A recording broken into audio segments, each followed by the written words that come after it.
hasn't Kim Jong-un responded to your request to have a conversation? How do you know he hasn't responded? Has he? Yeah, he has. Did you speak to him? Did you speak to him before you made the announcement yesterday? Where are you in conversation? I'm very positive. Well, just so you understand with South Korea, look, South Korea has been protected by us for many, many years. And during my first term, they agreed to pay close to $3 billion a year for protection because we don't, they essentially weren't bad. And I asked them to do that at my request. I said, not right. They weren't happy about it, but they agreed. I asked for $10 billion, and they were very unhappy. But we agreed for a short term that it would be $3 billion, and next year it would go up, and the next year it would go up, so they start paying for their protection. When the election was rigged and I ended up watching for 4 years and then coming back, I watched Biden rescind that $3 billion a year for whatever reason. When I called recently President of South Korea, who I like, I think he's very nice actually, but I called him, I said, would you like to give us a little hand? We don't need help with Iran, but if you'd like, give us a hand with Iran. He said, no thanks. And I said, wait a minute, we have 39,000 soldiers over there guarding you from Kim Jong-un, your next door neighbor, and you're not going to help us on a very easy military operation in Iran? That's strange. No, we'd rather not get involved. I say, well, why are we involved in helping you? So, and I want to help them, but when you ask somebody, would you like to give us a hand, and they say, no thanks, and then we're guarding them from a country and paying ourselves billions of dollars, it's costing us billions and billions of dollars to protect not only them, but other countries. Look at NATO. We spend hundreds of billions of dollars protecting Europe from Russia. Hundreds of billions, mostly from Russia, but from other things too. And then they say, well, they don't want to get involved with guarding the strait where they get most of their oil. They get 50% of their oil, and they don't want to get involved. Why are we doing it? So all I want is fairness. And South Korea, I get along with them very well, but they were paying $3 billion a year, and then they convinced Biden that I was probably a bad person and they shouldn't, and he immediately rescinded that order. So we were getting paid. We would have been getting paid a lot more, but we can't go around and protect all of these countries, especially when they're not there to help us. Did you speak to Kim Jong-un? Did you speak to Kim Jong-un? On the expiration of the Memorandum of Understanding, are you any closer today to reaching a final deal to end Iran's nuclear program? Well, they want to make a deal, but they're not going to make the kind of a deal that I feel is necessary. Look, we're in there for one reason. Iran cannot have a nuclear weapon. You understand that? Iran cannot have a nuclear weapon, and they won't have a nuclear weapon. And right now, them building one after what we did previously with the B-2 bombers, going to be a long time behalf. But Iran cannot have. It's very simple. They can't have a nuclear weapon. Mr. President, on South Korea. How do you respond to folks who say that you are prioritizing the interests of adversaries in North Korea over our longtime partners by scaling back the military exercises? No, I'm making it much safer. You see, I'm actually making it much safer. Kim Jong-un has always treated me with great respect, and we met on numerous occasions, actually, 2 primary occasions, spoken and spent time. I understand him, he understands me. You're doing war games. I get along with him. He didn't like Biden, he didn't like Obama, he didn't like anybody. But I get along with him very well. No, what I'm doing is making things safer. Did he ask you specifically to scale back on those? Quiet. You're very disrespectful in front of this young man. Okay? Don't you find her disrespectful? He understands. Quiet. Who are you with? I'm with CNN. Fake news. I just wanted to follow up on the South Korea question. You're a loud, boisterous person. You're fake news. I was trying to find out if you had been talking to Kim Jong-un, if he had asked you to scale back on those military exercises. Mr. President, is there enough food on the USS Lincoln? Yeah, it is. That was a CNN fake report. The Lincoln has been out there for a period of time, good period of time. But over the years, we've had them out there much longer. I was at a group meeting, and an admiral came up to see me over the weekend. And It was at a big group, and he happened to be an admiral retired. He said, I've been on ships that are out there much longer than that, sir, and I know people on the Lincoln, they say it's beautifully maintained and beautifully taken care of. And other people went out and they found out to be true. It was fake news reporting from CNN. Mr. President. There's a report that a senior intelligence official with the CCP just bought an historical building overlooking the White House. Have you heard about this? No, I haven't heard that. Mr. President. Mr. President, yes, Mr. President. Mr. President. Yeah, go ahead, behind you, Okay. The British Prime Minister recently reportedly sent text to someone impersonating Susie Wiles.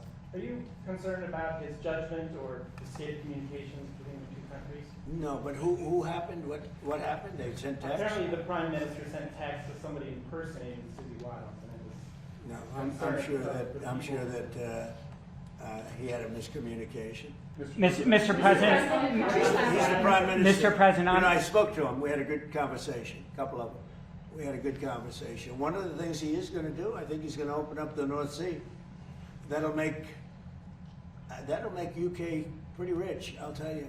If he opened up the North Sea, now he's got an immigration problem and he has an energy problem. He would have solved one of his problems. That would be a big thing. That would make UK rich. If you open up the North Sea, it's one of the great finds anywhere in the world. And if they would open up the North Sea, UK would be rich again. Mr. President. Yes, Mr. President. Have the people. Don't you find them nice? Huh? Nice people, right?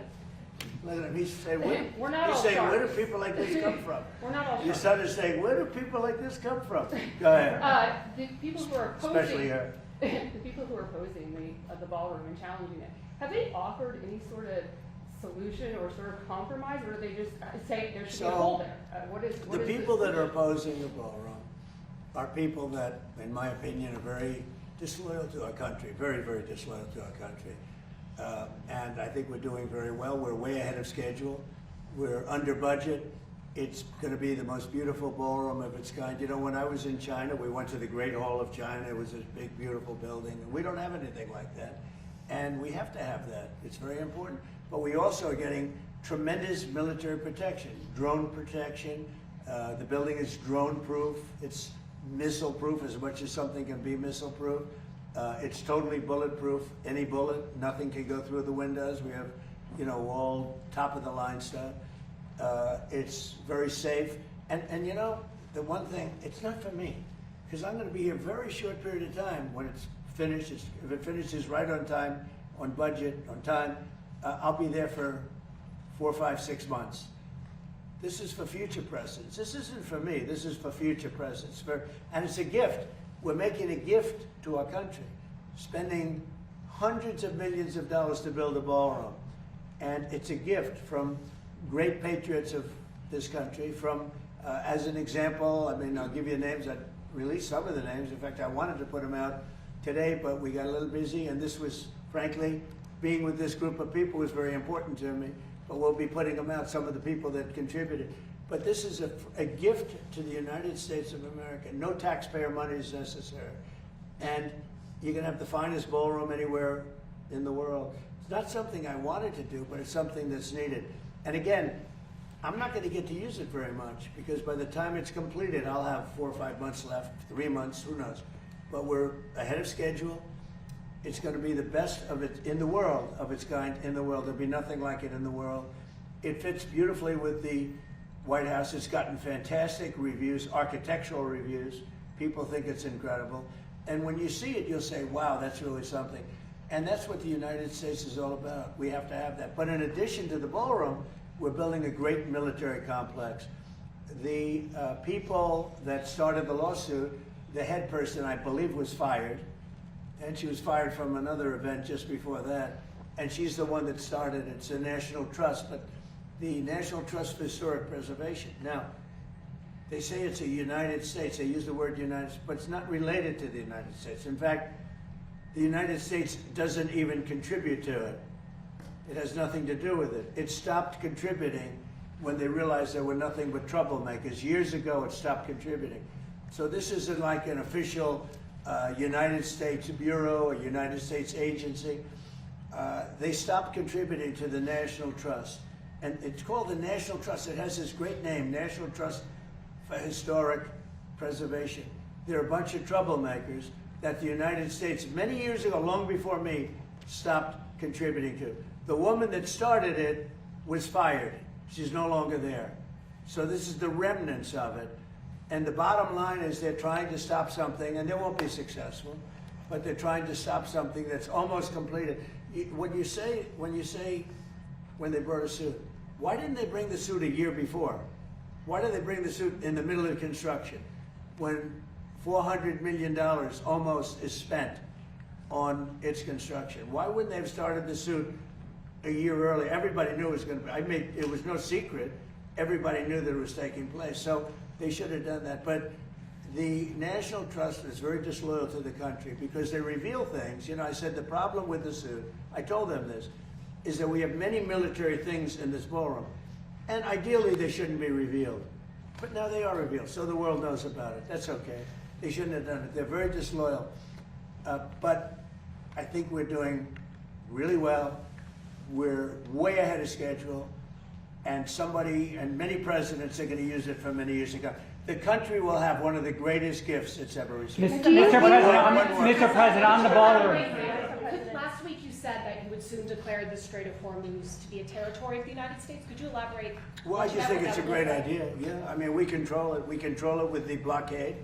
We have a blockade. We control it with the blockade. And I like the idea of declaring it a territory. When might you do that? We have total control over the strait. Now, they can be a nuisance. They can put a mine in the water, and people don't like having mines hit their billion-dollar ships, you know, et cetera. But the blockade has been very effective. And, you know, we're taking out, and now maybe that will stop, or maybe it'll open up even further, but we're taking out millions of barrels of oil a week. If you look at the kind of numbers that we're doing, the strait is open, and the oil prices are coming down, and they will continue to come down unless we decide to do something far more drastic than we're doing. Iran is in big trouble. They have 300% inflation. The country's a mess, and the military is totally defeated. Thank you very much. Mr. President, are you seeking